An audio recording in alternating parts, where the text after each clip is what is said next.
श्री नरेंद्र मोदी जी,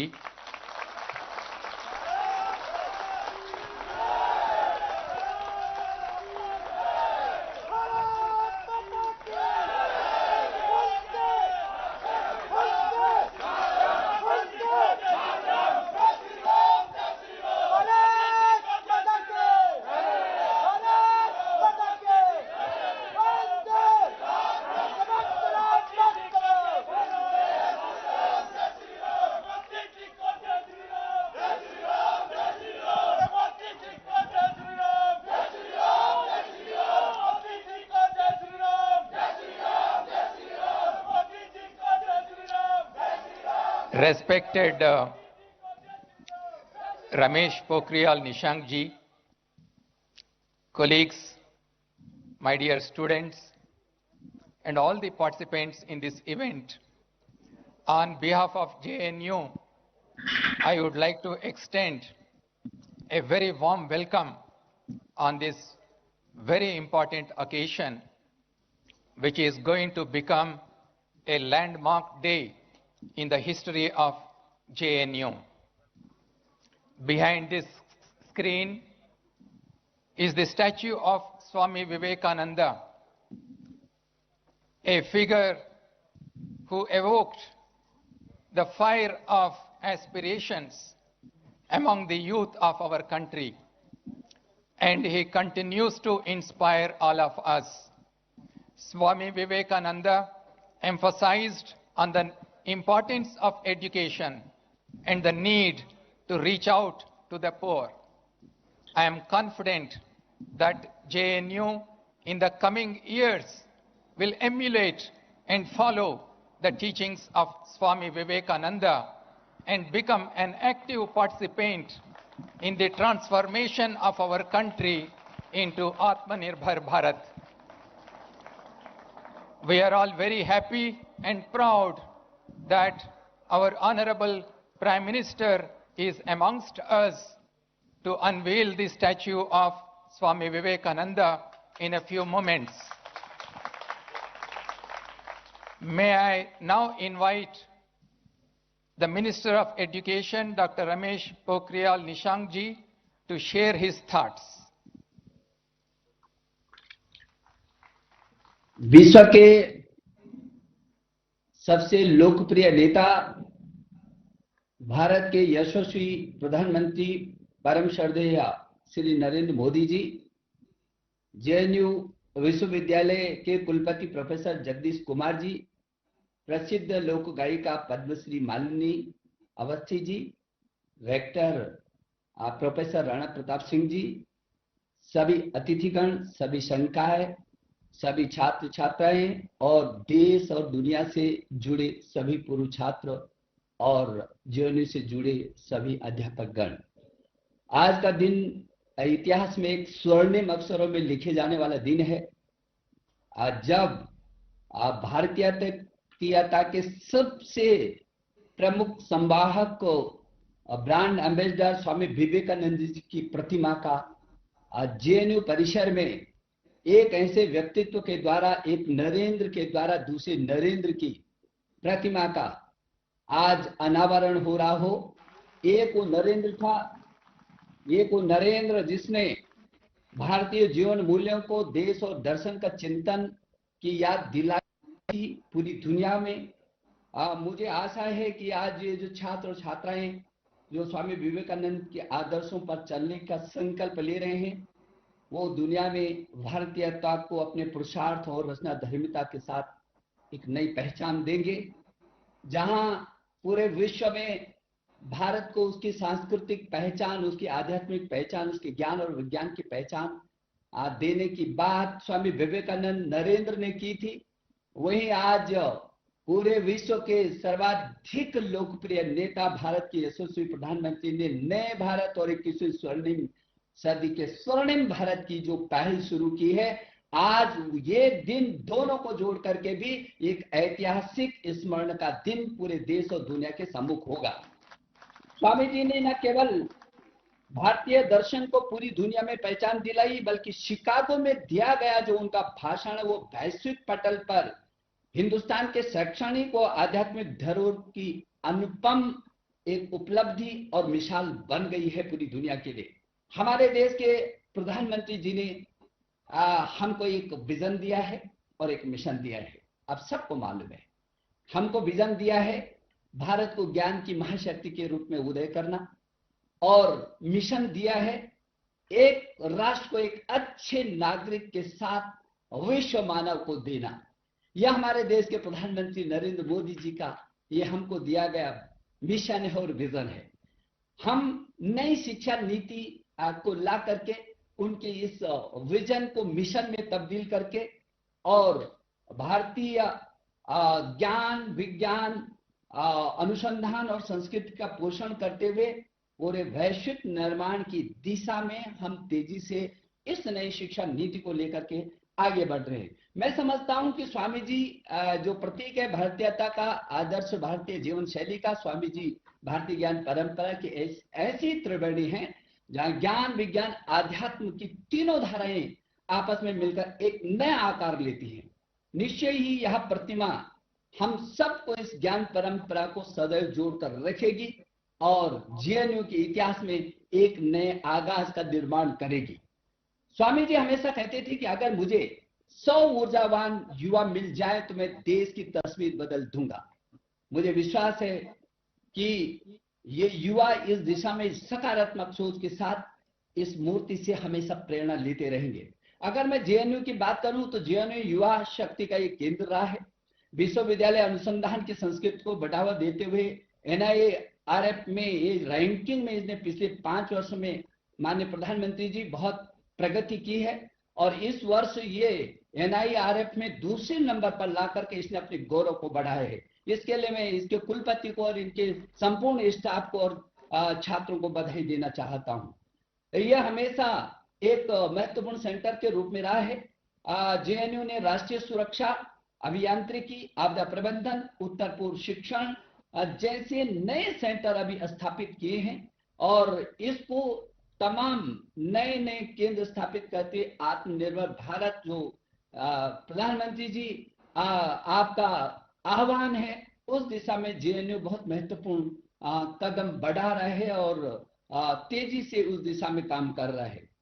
नई शिक्षा नीति के साथ भी कदम से कदम मिलाते हुए इंजीनियरिंग शिक्षा में विभिन्न भारतीय भाषाओं और इंटरनेशनल स्टडीज में नए विषयों को जोड़ना ये निश्चित रूप में एक नया सराहनीय कदम है और हमारी नई शिक्षा नीति की मंशा को ये कदम आगे बढ़कर के पूरा करता है। मैं इस अवसर पर कहना चाहता हूं कि स्वामी जी ने कहा था कि हे भारत उठो, अपनी आध्यात्मिकता के बल पर विश्व को जीत लो।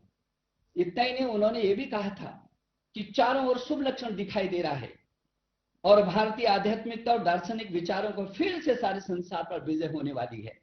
मैं ये समझता हूं कि उनके उस अभियान को, उस विजन को आज दूसरे नरेंद्र मोदी नरेंद्र के रूप में पूरे विश्व में चाहे योग हो और चाहे वो वैश्विक दिशा में पर्यावरण की चिंता का विषय हो और चाहे पूरे विश्व में आतंकवाद के खिलाफ एकजुट करने का हो, पूरे विश्व में एक लीडरशिप के तरीके से जिस तरीके से मोदी जी के नेतृत्व में पूरा विश्व एकजुट हो रहा है इन चीजों का मुकाबला करने के लिए, निश्चित रूप में स्वामी विवेकानंद जी की मंशा को हमारे देश के प्रधानमंत्री पूरा कर रहे हैं। उन्होंने ये भी कहा था कि जितनी बड़ी कठिनाई होती है उतनी ही बड़ी जीत भी होती है। और आपको याद होगा कि पीछे के दिनों जब पूरी दुनिया में कोरोना का महासंकट आया था और हमारा देश भी अछूता नहीं रहा था, दुनिया के सबसे बड़े लोकतांत्रिक देश के यशस्वी प्रधानमंत्री नरेंद्र मोदी जी ने पूरे देश को कहा था कि चुनौतियों का जब डटकर मुकाबला होगा तो ये अवसरों में तब्दील होंगे, और वो हमने देखते हुए उस चुनौती का मुकाबला किया और वो अवसरों में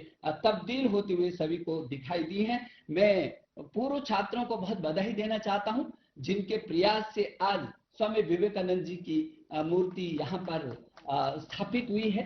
मैं सारे छात्रों को, पूर्व छात्रों को बहुत बधाई देना चाहता हूं।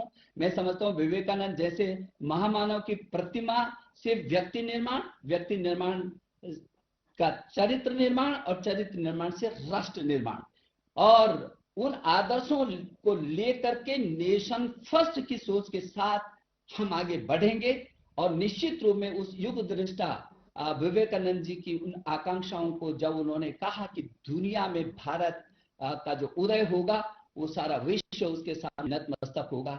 आज दिन इस दिशा में भी एक महत्वपूर्ण कदम होगा। मैं एक बार प्रधानमंत्री जी को उनके तमाम व्यस्तताओं के बाद भी उन्होंने हमको जो समय दिया है, मैं हृदय की गहराइयों से इस देश के 33 करोड़ छात्र छात्राओं की ओर से भी, मैं अपने 1000 विश्वविद्यालयों की ओर से भी, 45,000 डिग्री कॉलेजों की ओर से भी और 15 लाख से भी अधिक स्कूलों की ओर से भी आपके हृदय की गहराइयों से अभिनंदन करता हूं और स्वागत करता हूं। बहुत बहुत धन्यवाद। धन्यवाद Dr. Nishank ji. Whether it is providing funds to the university or helping us in the expansion of our academic programs, you always stood behind us. As a university, we are grateful to you for all the help that you are providing to us. Thank you, sir. May I now invite the Honorable Prime Minister, Shri Narendra Modi ji, to unveil the statue of Swami Vivekananda.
May I now request Honorable Prime Minister Shri Narendra Modi ji to share his thoughts.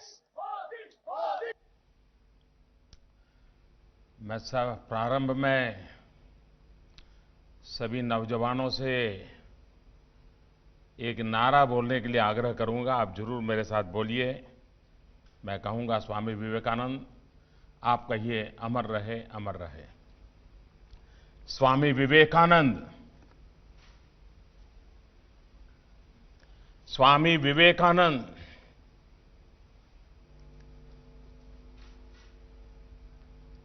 देश के शिक्षा मंत्री doctor Ramesh Pokhriyal Nishank ji, JNU के vice chancellor professor Jagdish Kumar ji, pro vice chancellor professor RP Singh ji,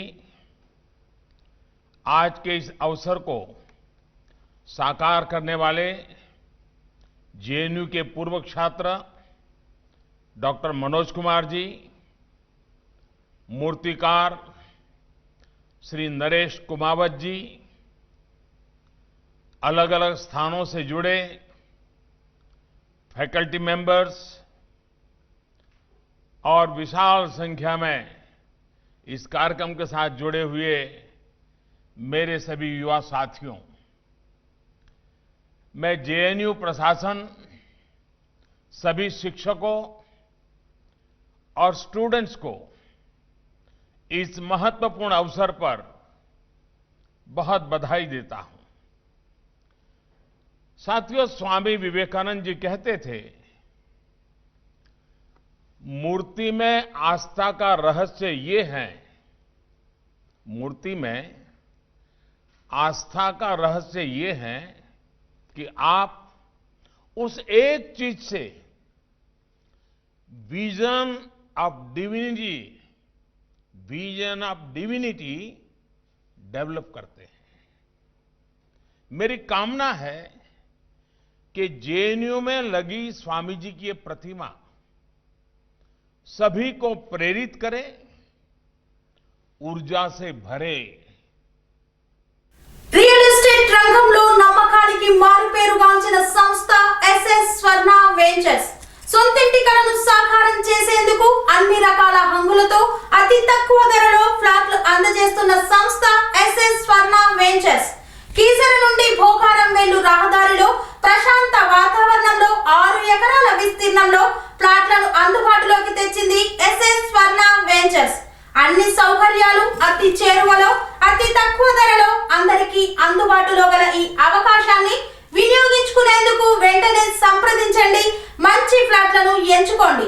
please contact 9030232291 మరియు 9491374736.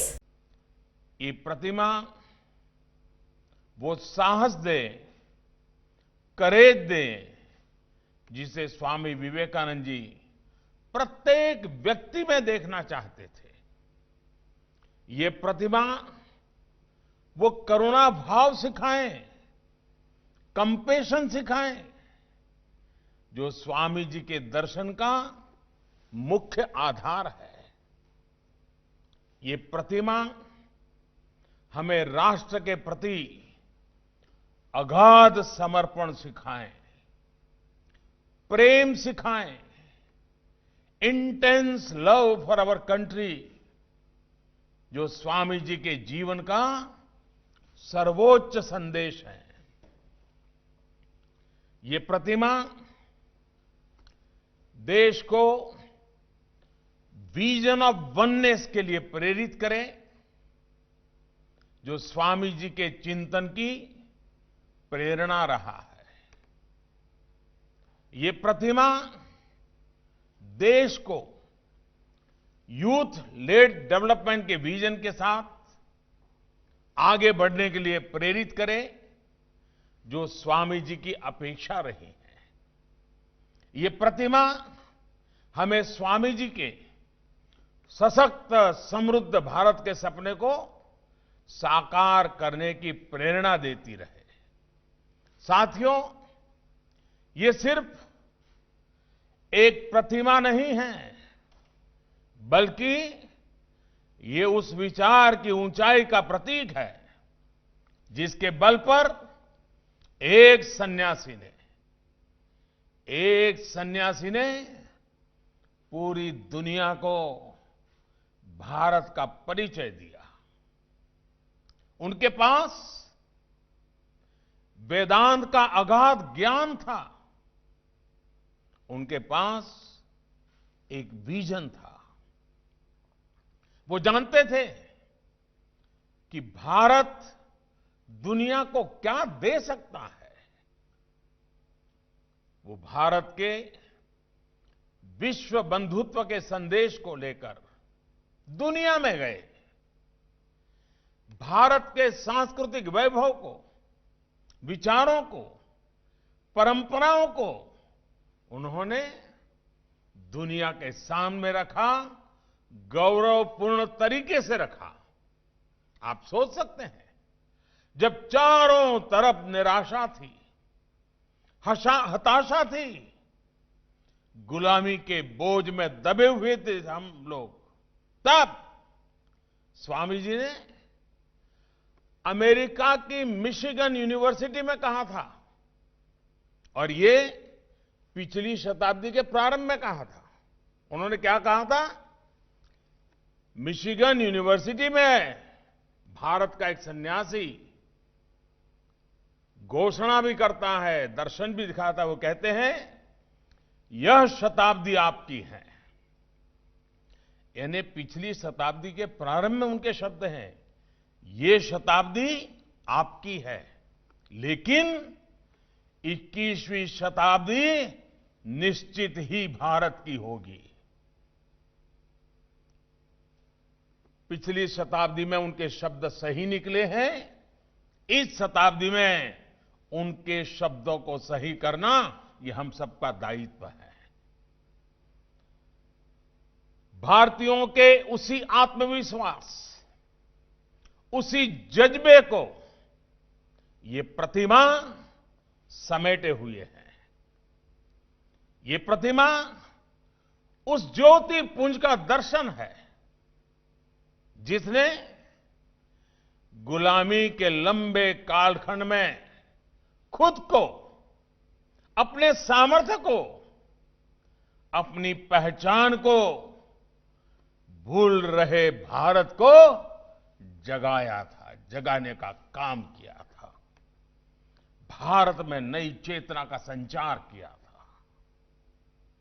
साथियों, आज देश आत्मनिर्भर भारत के लक्ष्य और संकल्प के साथ आगे बढ़ रहा है। आज आत्मनिर्भर भारत का विचार 130 करोड़ से अधिक भारतीयों के कलेक्टिव कॉन्शियसनेस का, हमारी एस्पिरेशंस का हिस्सा बन चुका है।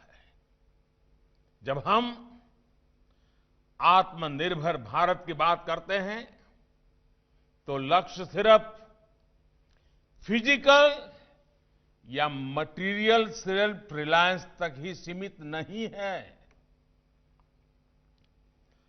आत्मनिर्भरता का अर्थ भी व्यापक है, दायरा भी व्यापक है, उसमें गहराई भी है, उसमें ऊंचाई भी है। आत्मनिर्भर राष्ट्र तभी बनता है जब संसाधनों के साथ साथ सोच और संस्कारों में भी वो आत्मनिर्भर बने। विदेश में एक बार किसी ने स्वामी जी से पूछा था कि आप ऐसा पहनावा क्यों नहीं पहनते जिससे आप जेंटलमैन लगे। इस पर स्वामी जी ने जो जवाब दिया वो भारत के आत्मविश्वास, भारत के मूल्यों की गहराई को दिखाता है। बड़ी विनम्रता के साथ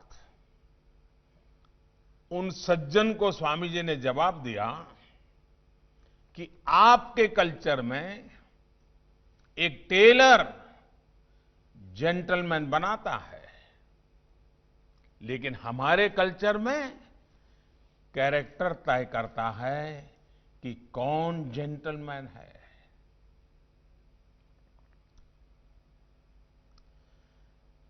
आत्मनिर्भर सोच और संस्कारों का निर्णय ये कैंपस बनाते हैं, आप जैसे युवा साथी बनाते हैं। साथियों, देश का युवा ही दुनिया भर में ब्रांड इंडिया का ब्रांड एम्बेसडर्स है। हमारे युवा भारत के कल्चर और ट्रेडिशन का प्रतिनिधित्व करते हैं।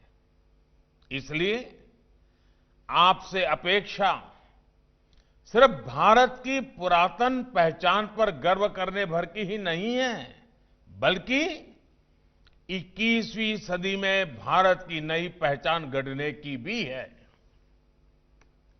अतीत में हमने दुनिया को क्या दिया, ये याद रखना और ये बताना हमारे आत्मविश्वास को बढ़ाता है। इसी आत्मविश्वास के बल पर हमें भविष्य पर काम करना है। भारत 21वीं सदी की दुनिया में क्या कंट्रीब्यूट करेगा, इसके लिए इनोवेट करना हम सभी का दायित्व है।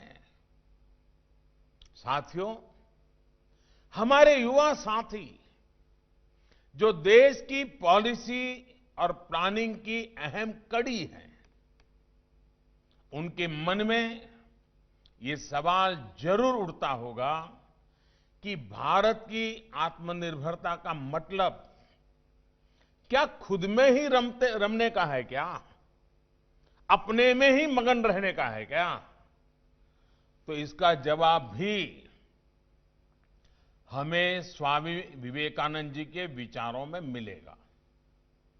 स्वामी जी से एक बार किसी ने पूछा, क्या संतों को अपने ही देश के बजाय सभी देशों को अपना नहीं मानना चाहिए? इस पर स्वामी जी ने सहज ही जवाब दिया कि वो व्यक्ति जो अपनी मां को स्नेह और सहारा न दे पाए, वो दूसरों की माताओं की चिंता कैसे कर सकता है?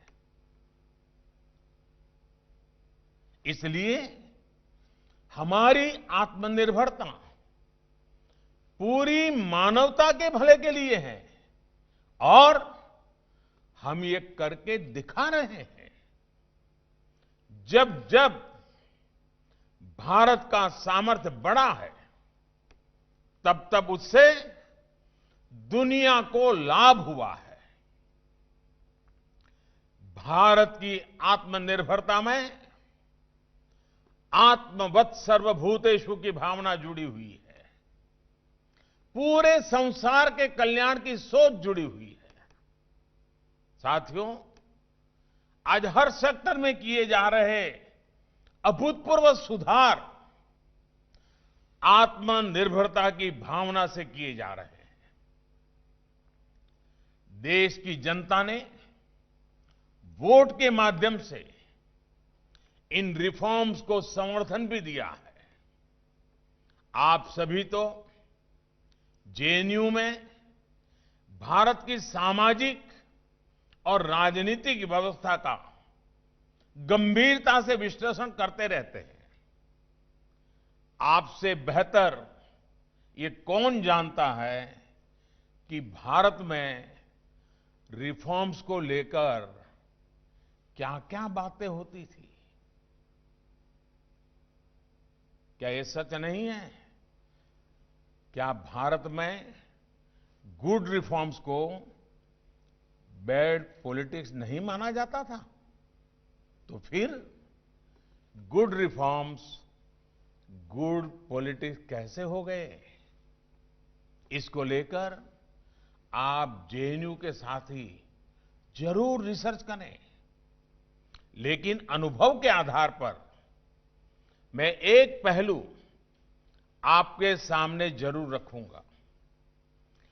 आज सिस्टम में जितने रिफॉर्म्स किए जा रहे हैं, उनके पीछे भारत को हर प्रकार से बेहतर बनाने का संकल्प है।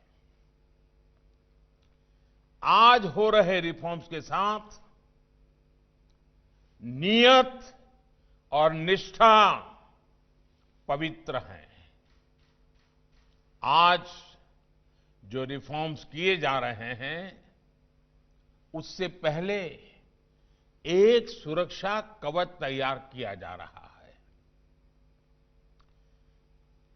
इस कवच का सबसे बड़ा आधार है विश्वास, भरोसा।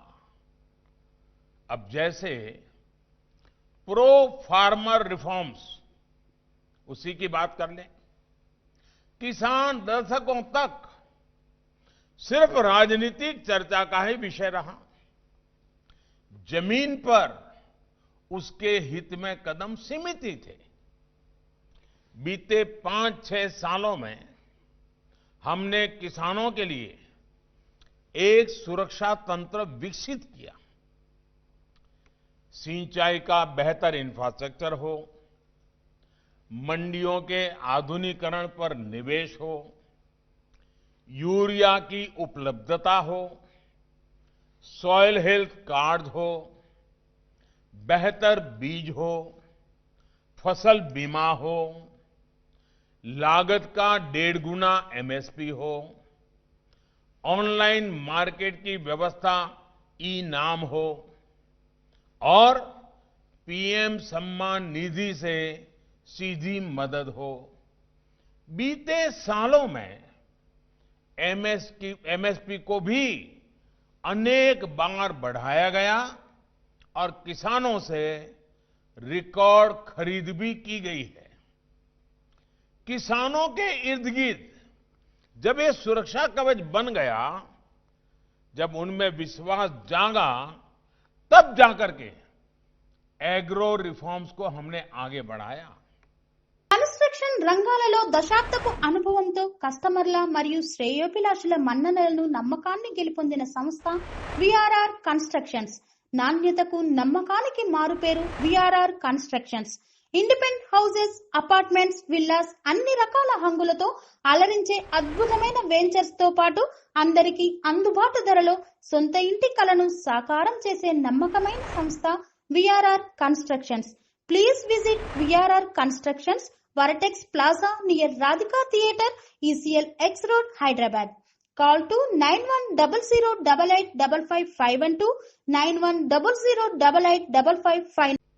पहले किसानों की अपेक्षाओं पर काम किया गया और अब किसानों की आकांक्षाओं की पूर्ति के लिए काम किया जा रहा है। अब किसानों को पारंपरिक साधनों से ज्यादा विकल्प बाजार में मिल रहे हैं। जब विकल्प ज्यादा मिलते हैं तो खरीदारों में कंपटीशन भी बढ़ रहा है, जिसका सीधा लाभ किसान को मिलने वाला है। रिफॉर्म्स के कारण अब किसान उत्पादक संघ यानी एफपीओस के माध्यम से किसानों के सीधे एक्सपोर्टर्स बनने का भी रास्ता साफ हुआ है। साथियों, किसानों के साथ साथ गरीबों के हित में किए गए रिफॉर्म्स के मामले में यही रास्ता अपनाया जा रहा है। हमारे यहां लंबे समय तक गरीब को सिर्फ नारों में ही रखा गया, लेकिन सच्चाई ये थी कि देश के गरीब को कभी सिस्टम से जोड़ने की चेष्टा ही नहीं हुई।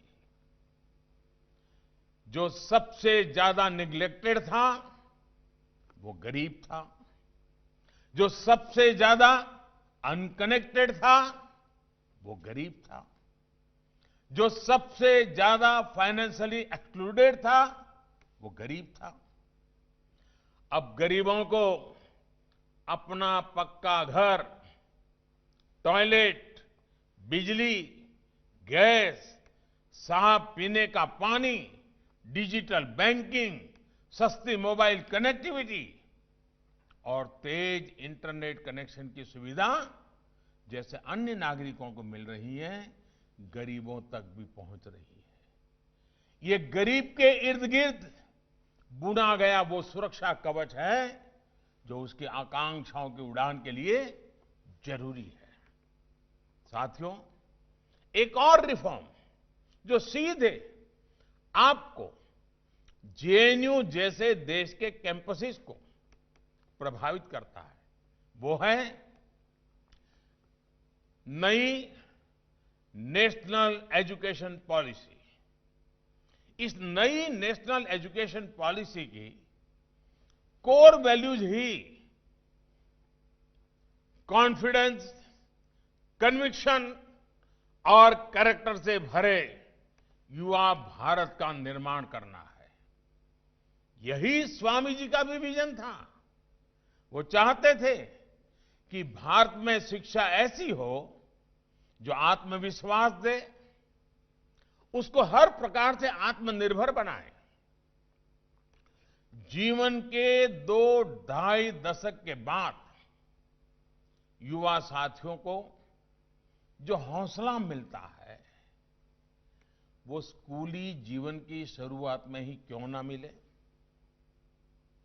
किताबी ज्ञान तक, स्ट्रीम्स की बंदिशों तक, मार्कशीट, डिग्री, डिप्लोमा, तब तक ही युवा ऊर्जा को क्या बांध करके रखा जाए।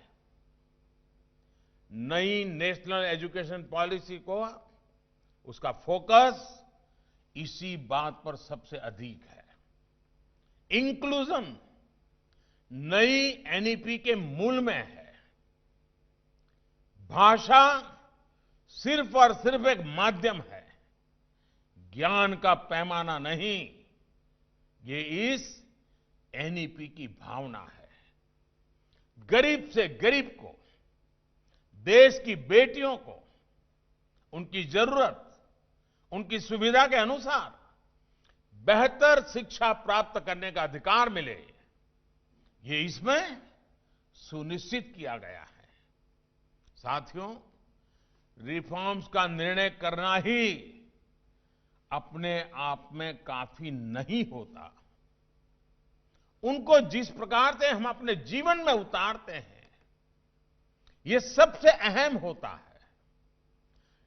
नई नेशनल एजुकेशन पॉलिसी में उससे हमारी शिक्षा व्यवस्था में सार्थक बदलाव भी तभी तेजी से आएगा जब हम, आप सभी साथी ईमानदारी से प्रयास करेंगे। विशेष तौर पर हमारे शिक्षक वर्ग, बुद्धिजीवी वर्ग पर इसका सबसे ज्यादा दायित्व है। वैसे साथियों, जेएनयू के इस कैंपस में एक बेहद लोकप्रिय जगह है। कौन सी जगह है वो? साबरमती ढाबा, है ना? और वहां पर कितनों का खाता चल रहा है? मैंने सुना है कि आप लोग क्लास के बाद इस ढाबे पर जाते हैं और चाय पराठे के साथ डिबेट करते हैं, आइडियाज एक्सचेंज करते हैं, और वैसे भी पेट भरा हो तो डिबेट में भी जरा मजा आता है। आज तक आपके आइडियाज की, डिबेट की, डिस्कशन की जो भूख साबरमती ढाबे में मिटती थी, अब आपके लिए स्वामी जी की इस प्रतिमा की छत्र छाया में एक और जगह मिल गई है। साथियों, किसी एक बात जिसने हमारे देश की लोकतांत्रिक व्यवस्था को बहुत बड़ा नुकसान पहुंचाया है, वो है राष्ट्रहित से ज्यादा प्राथमिकता अपनी विचारधारा को देना। क्योंकि मेरी विचारधारा ये कहती है, इसलिए देश हित के मामलों में भी मैं इसी सांचे में सोचूंगा, इसी दायरे में काम करूंगा। ये रास्ता सही नहीं है दोस्तों, ये गलत है। आज हर कोई अपनी विचारधारा पर गर्व करता है, ये स्वाभाविक भी है, लेकिन फिर भी हमारी विचारधारा राष्ट्रहित के विषयों में राष्ट्र के साथ नजर आनी चाहिए, राष्ट्र के खिलाफ कतई नहीं।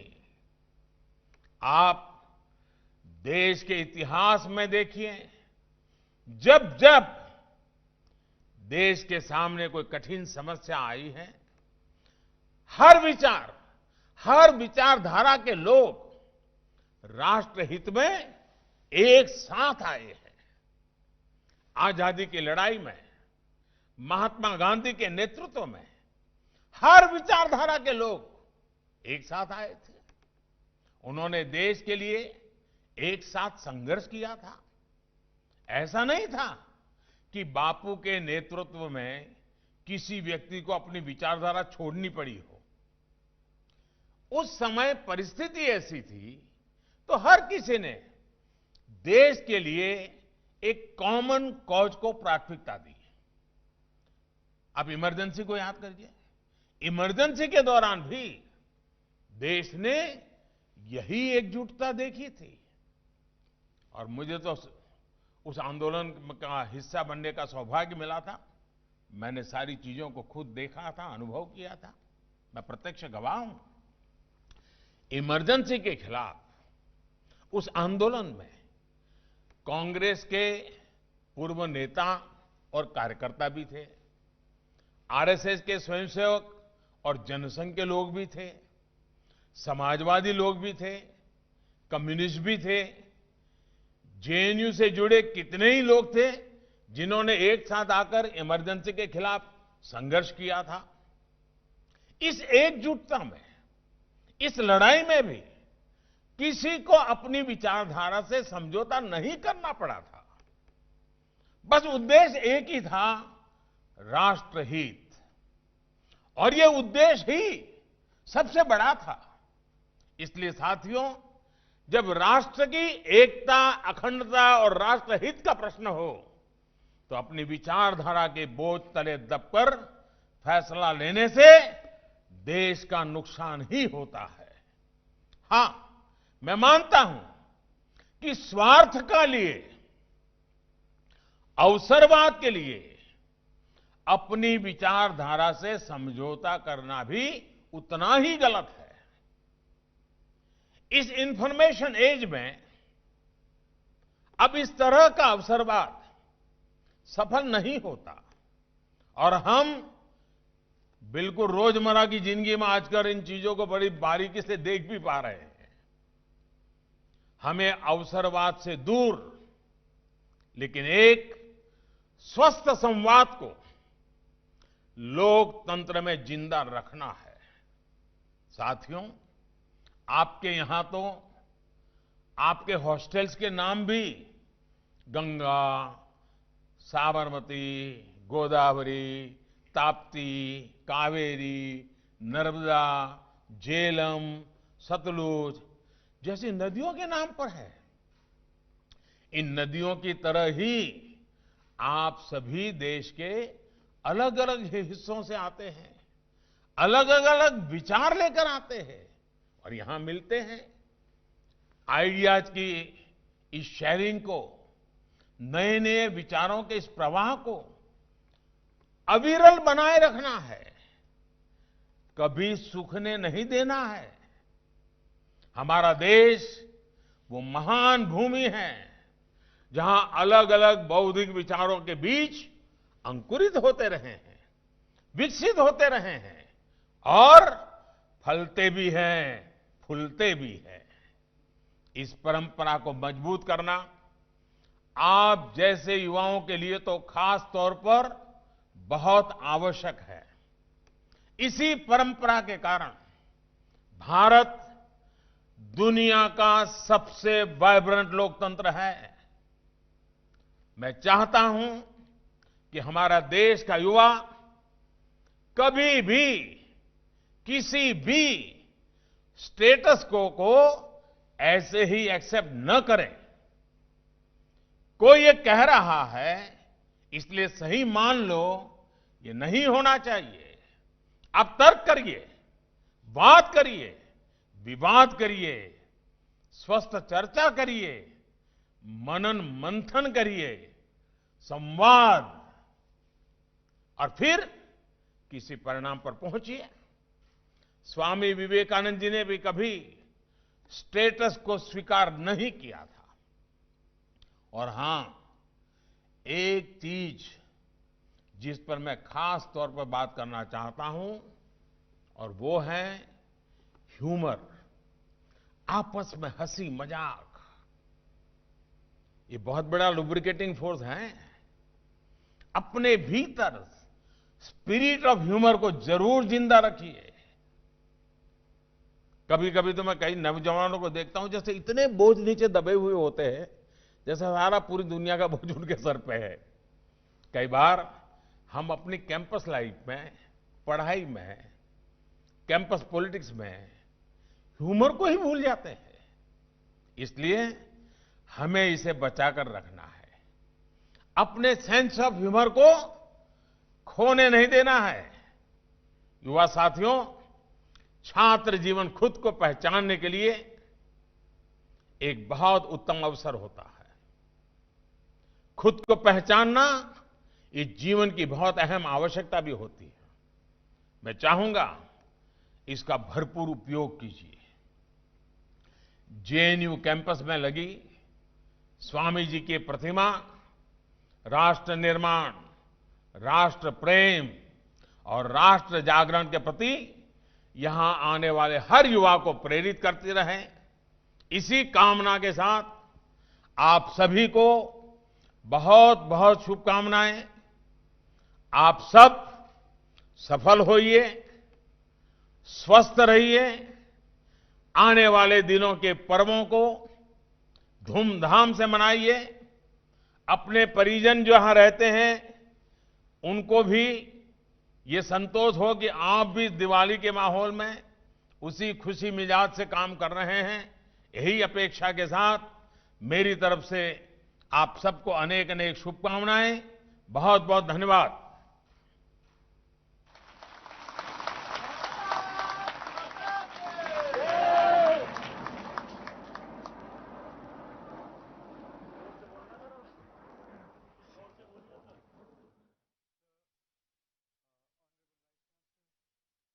సెరెనిటీ మోడల్ హై స్కూల్ విద్యార్థులకు అమ్మఒడి, సామాన్యులకు అందుబాటులో ఉన్న బడి సెరెనిటీ.